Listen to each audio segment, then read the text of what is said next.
Welcome to this explainer. Okay, I want you to start by taking just a second to recall a really specific, highly physical sensation. You know that tight, aching lump in your throat right before you cry? Yeah, that one. We usually try our hardest to swallow it down or just ignore it entirely, right?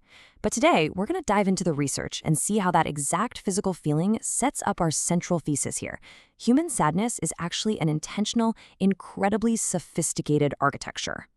We all have this almost universal urge to just fix sadness as fast as possible, to push past it and get back to being happy. But our source material actually defines sadness perfectly at its core. It says something meaningful is missing or no longer attainable. I mean, that is just profoundly simple, and it totally reframes sorrow. It's not some psychological bug that we need to patch. It's a precise, beautifully designed signal of lost meaning. Okay, let's dive right into Section 1, a precision emotional signal. We really need to shift our thinking on this. Sadness isn't a glitch in your system. It's effectively a biological brake pedal. Think about fear for a second. Fear is a high arousal state. It demands immediate outward action, your classic fight or flight response.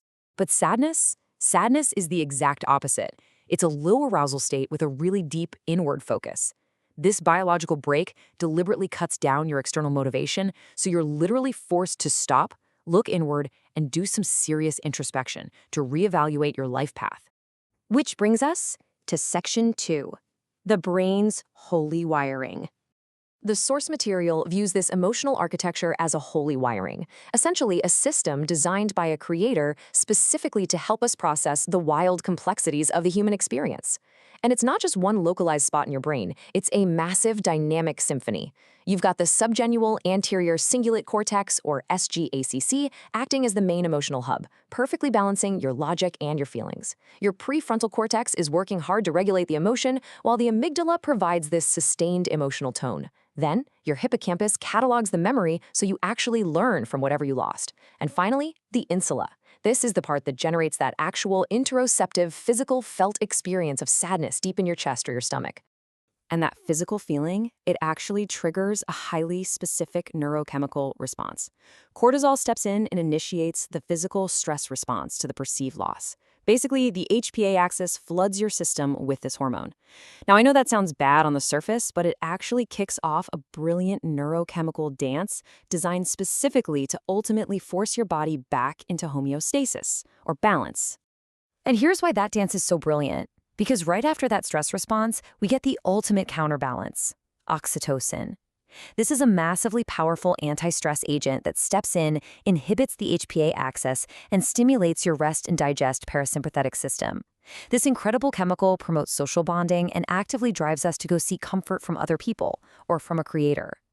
And this brilliantly illustrates Section 3, the biology of crying. So how does all this internal brain chemistry actually make it out into the real world?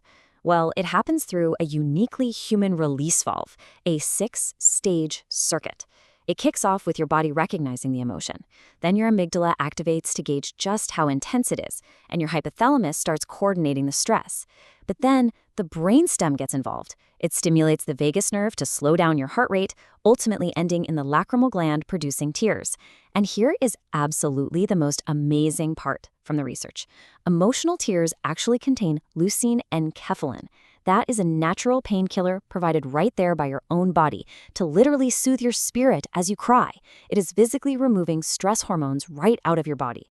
So let's bring it back to that physical sensation we talked about at the very beginning of the explainer, the globus pharyngeus. That lump in the throat is caused by literal laryngeal muscle tension. It's what scientists call a somatic transduction. Basically, social pain, like the intense distress of rejection or loss, uses the exact same neural substrates in your brain as physical pain. Your body is literally translating an emotional wound into a very real physical reality. And it broadcasts this physical reality to the rest of the world entirely involuntarily. According to the facial action coding system, there is a completely universal sadness profile. Your inner brow raises, the brow lowers, and the corners of your lips depress.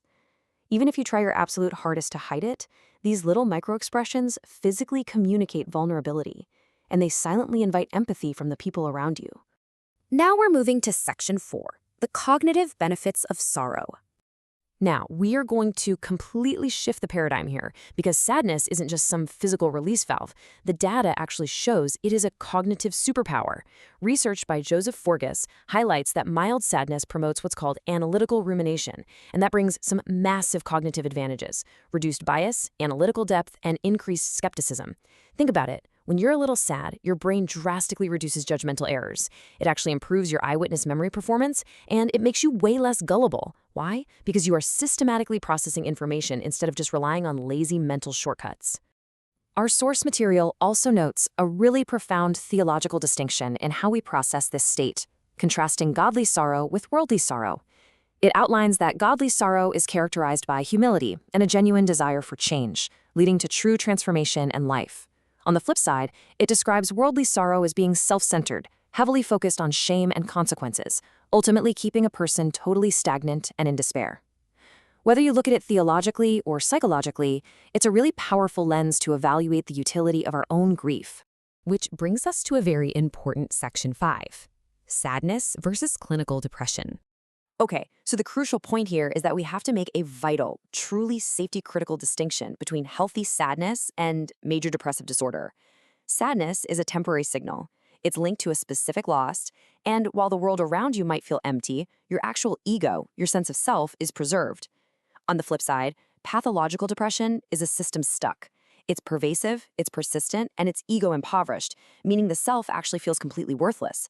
Depression happens when that stress response we talked about earlier becomes malignant, leading to neuroinflammation rather than healing. And finally, section 6, the power of recalibration. So how do we take all this incredibly deep neuroscience and psychology and actually apply it to our everyday lives?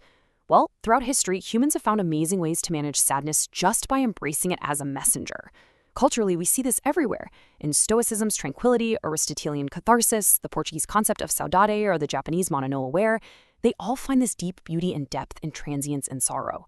In modern evidence-based therapies like CBT, DBT, and ACT, they beautifully mirror these exact concepts. They all focus on renewing the mind, accepting our thoughts, and committing to value-driven actions rather than just constantly trying to escape the feeling. Which leaves us with the ultimate million-dollar question. What is your sorrow trying to tell you? Sadness is a precision signal of meaning. It literally forces us to recalibrate, rebuild, and reconnect. When it's understood properly, it's an absolute tool for transformation. I really hope this explainer has given you a whole new framework to appreciate the incredible effective architecture of your own emotions. Thank you so much for joining me, and I'll leave you to chew on that lingering thought.